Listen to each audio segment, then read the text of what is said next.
Hi everyone, welcome to my channel. కొత్త ఇంటి కళ, చిన్నారి ఉడుతుల అతిథులు. ఒక మధ్యతరగతి కుటుంబం కథ.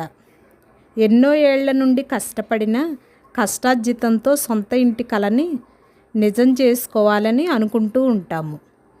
కష్టపడిన సొమ్మంతా కూడా సగం తినడానికి ఖర్చు పెట్టుకుంటాం, సగం దాచుకొని సొంత ఇల్లు కట్టుకుందాం అని చెప్పేసి అనుకుంటూ ఉంటాము. సొంత ఇల్లు కూడా ఉండాలి, సొంత ఇంట్లో ఉండాలి, సొంత ఇల్లు కట్టుకోవాలి అని అనుకుంటే అదృష్టం అనేది ఉండాలంటండి. ఎంత డబ్బులున్నా సొంత ఇల్లు అనేది కట్టుకోలేమంట. సొంత ఇల్లు కట్టుకొని సొంత ఇంట్లో ఉండాలంటే అదృష్టం అనేది ఉండాలంట. పునాదులు తీయించుకోవడం, స్లాబ్ వేయించుకోవడం, సిమెంట్ గట్టిపడటానికి, పగుళ్ళు రాకుండా ఉండడానికి పాత గోను సంచుల్ని పరిచి వాటిని రోజు నీళ్ళతో తడుపుతూ ఉంటాము. స్లాబ్ వేయించిన తర్వాత గోను సంచులు అనేది తీసుకొచ్చేసి స్లాబ్ పాడవకుండా, ఎండకి పగుళ్ళు రాకుండా ఉంటుందని స్లాబ్ మీద గోను సంచులేసి తడుపుతూ ఉంటాము. ఆ తడి గోను సంచులు ఎండవేడి నుండి ఆ కొత్త ఇంటి పునాదులు కాపాడుతాయంటండి. అంటే గోను సంచులు స్లాబ్ వేసుకున్న తర్వాత వేస్తే పగుళ్ళు రాకుండా స్లాబ్ని, ఇంటిని, పునాదుల్ని కాపాడుతూ ఉంటాయంట. అయితే నీళ్ళు, వాటర్ పొద్దున పూట నీళ్ళు అనేది కొడుతూ ఉంటాము, సాయంత్రం నీళ్ళు అనేది కొడుతూ ఉంటాము. ఎండకి వెంటనే ఆరిపోతూ ఉంటాయి. అదే గోను సంచులు వేస్తే ఆ నీళ్ళు అనేది లాక్కొని తడికి పగుళ్ళు రాకుండా స్లాబ్ అనేది మంచిగా ఉంటుందని గోను సంచులు అనేది వేస్తూ ఉంటారండి. ఆ గోను సంచులు కూడా ధాన్యం ఉన్న గోను సంచులు తీసుకొచ్చి వేస్తారు ఇంటి మీద, మంచిది అని. అయితే ఆ నిర్మానుష్యమైన చోట కొత్త సందడి మొదలవుతుంది. కొత్త సందడి అంటే ఏంటంటే ఉడతలు. ఆ ధాన్యం తినడానికి ఉడతలు అనేది స్లాబ్ మీదకి వస్తాయి. ఎక్కడి నుంచో వచ్చిన చిన్న చిన్న ఉడతలు ఆ తడి గోను సంచుల మీద అటు ఇటు పరిగెత్తుతూ కేరింతలు కొడుతూ ఉంటాయి. స్లాబ్ మీద చక్కగా వస్తాయి, ధాన్యం తింటాయి, చక్కగా ఆడుకుంటాయి, వెళ్తూ ఉంటాయి. మనుషులు లేని ఆ సమయంలో ఆ కొత్త ఇల్లు నా కోసమే కట్టారేమో అన్నట్లుగా అవి స్వేచ్ఛగా విహరిస్తూ ఉడతలు. వస్తాయి కదా, వస్తే ఆడుకుంటూ అనుకుంటాయంట, నా కోసమే కట్టారేమో వీళ్ళు ఇల్లు, ఎంత ప్రశాంతంగా ఉంది కొత్త ఇంటి మీద ఆడుకోవడము అని చెప్పేసి అనుకుంటూ ఉంటాయంట. ఆ ఉడతలు రాక ఆ ఇంట్లో శుభసంచానికి సంకేతం అన్నమాట. అంటే శుభసూచకానికి. అంటే ఇల్లు కడతాం కదా, ఇల్లు కట్టిన తర్వాత ఇంకా ఏదో శుభకార్యం ఆ ఇంట్లో జరుగుతుందని ముందుగుండే మంచి జరుగుతుందంట. అంటే ఇల్లు కడుతున్నప్పుడే మళ్ళీ వేరే శుభకార్యానికి శుభసూచకంగా, సంకేతంగా అనిపిస్తూ ఉంటుందంట ఆ ఇంట్లో వాళ్ళకి. అంటే శుభం జరుగుతుంది ఇంట్లో అని. పక్షులు, జంతువులు ఉండడం కూడా మనకి రోజంతా ప్రశాంతతను ఇస్తూ ఉంటాయి. ఇంట్లో అయినా ఇంటి బయట అయినా పక్షులు కానీ జంతువులు కానీ ఉంటూ ప్రశాంతతను ఇస్తూ ఉంటాయండి. అంటే ఏదో ఒక పని చేసుకుంటూ ఉంటాము, కొద్దో గొప్ప వాటితోటి కాలక్షేపం చేస్తూ ఉంటాం కాబట్టి మనకి కూడా మనసు ప్రశాంతంగా అనేది ఉంటుంది.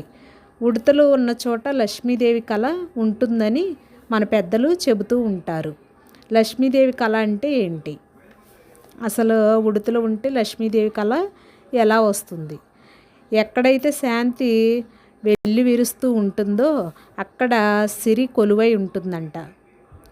అంటే ఎక్కువగా అంటే పుణ్యం చేసే దగ్గర బాగా, అంటే పుణ్యం చేస్తూ ఉంటాం కదండి. అంటే మంచి జరగాలని మనం పుణ్యం చేస్తూ ఉంటాము.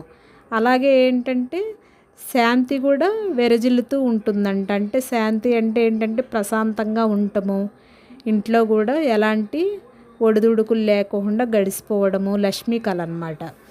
ఉంటూ ఉంటుందంటే డబ్బులకు కానీ, తినటానికి కానీ, ఉండటానికి కానీ ఎలాంటి లోటు లేకుండా ఉంటూ ఉంటుందంట. కొత్త ఇంటి పునాదుల్లోనే లక్ష్మీ కళ ఉట్టిపడుతూ ఉంటుందంట. అంటే కొత్త ఇల్లు కడుతూ ఉంటాం కదా, పునాదులు వేసేటప్పుడు మంచి శుభ సమయం చూసుకొని పునాదులు వేయించుకుంటూ ఉంటాము. మంచి జరగాలి, ముందుకెళ్ళాలి.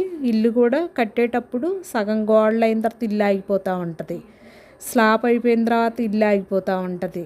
డబ్బులుండి ముందుకు నడిస్తేనే ఇంటి పని అనేది, ఇల్లు మొదలుపెట్టిన తర్వాత కూడా పని అయిపోయి ఆ ఇంట్లో దిగటం కూడా చాలా కష్టం అండి. ఉడత సాయం అనేది తీసుకుంటూ ఉండాలి. ఉడత సాయమే లక్ష్మీ కళ. గోను సంచులు, ఆ చిట్టి ఉడతలు పాదములు ఆ గృహానికి లక్ష్మీదేవి ఇచ్చే అపురూప దీవెనలు. గోను సంచులు వేస్తూ ఉంటాం కదా, అటు ఇటు ఆడుతూ ఉంటాయి కదా, అవే అపురూప దీవెనలు. అంటే వాటి పాదాలే మనకి దీవెనలు అందిస్తూ ఉంటాయి మన ఇల్లు అయిపోయేంత వరకు. ఎంత డబ్బు ఉన్నా కానీ ఇల్లు కట్టడం కష్టం అంటండి. ఇల్లు కట్టేటప్పుడు కూడా అన్నీ అడ్డంకులు అనేది వస్తూ ఉంటాయంట. అడ్డంకులు ఏమీ రాకుండా ఉడత సాయం అనేది తీసుకుంటే ముందుకు నడుస్తుంది అని నమ్మకం అన్నమాట. కష్టపడి కట్టిన గోడలు కమ్మని కబుర్లు చెప్తుంటే ఉడతలు గోనుల మీద ఉడతలు ఆడుతూ ఉప్పాడుతూ ఉంటాయంటండి. అంటే గోడలు కూడా కమ్మని కబుర్లు చెబుతూ ఉంటాయంట ఉడతలకి. చెప్తుంటే చక్కగా ఆడుకుంటూ అటు ఇటు గోన్లు వేస్తాం కదా, ధాన్యం తడిసి తడిసి మొలకలు అనేది వస్తూ ఉంటాయండి. ఒక నెల రోజుల తర్వాత ఆ మొలకలు వచ్చిన తర్వాత ఉడతలు అనేది వెళ్ళిపోతాయంట. వాటంతటికి అవే వస్తాయంట, అవే వెళ్ళిపోతాయంట.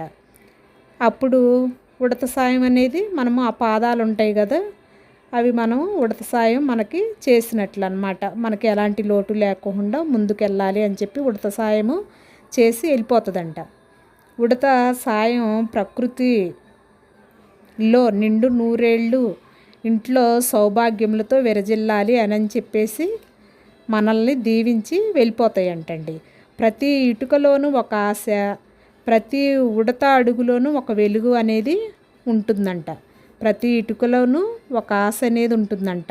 ప్రతి ఉడత అడుగులోనూ ఒక వెలుగు అనేది ఉంటుందంటండి. అందుకే ఉడత పాదాలు మనకి దీవెనలు అన్నమాట. లక్ష్మీ కళతో నిండిన ఇంటి నిర్మాణంపై ఒక ప్రత్యేకత కవిత ఉంది. ఆ కవితే ఉడత సాయము. శ్రీరామునికి ఉడత సాయం చేసింది కదండి. అలాగే ఏంటంటే మన ఇంటి పునాదుల పైకి కూడా వచ్చింది కదా, మనకి కూడా ఉడత సాయము చేసింది అని నమ్మకం అన్నమాట. ముందుకు నడిపించి మనకి కూడా మంచి జరగాలని ఉడత అనేది కోరుకుంటూ ఉంటుందంటండి. అలాగే ఉడత సాయము అనేది మనము తీసుకుంటూ ఉంటాము. ఉడతలు వస్తే మంచిదంట. ఉడతలు ఇంటి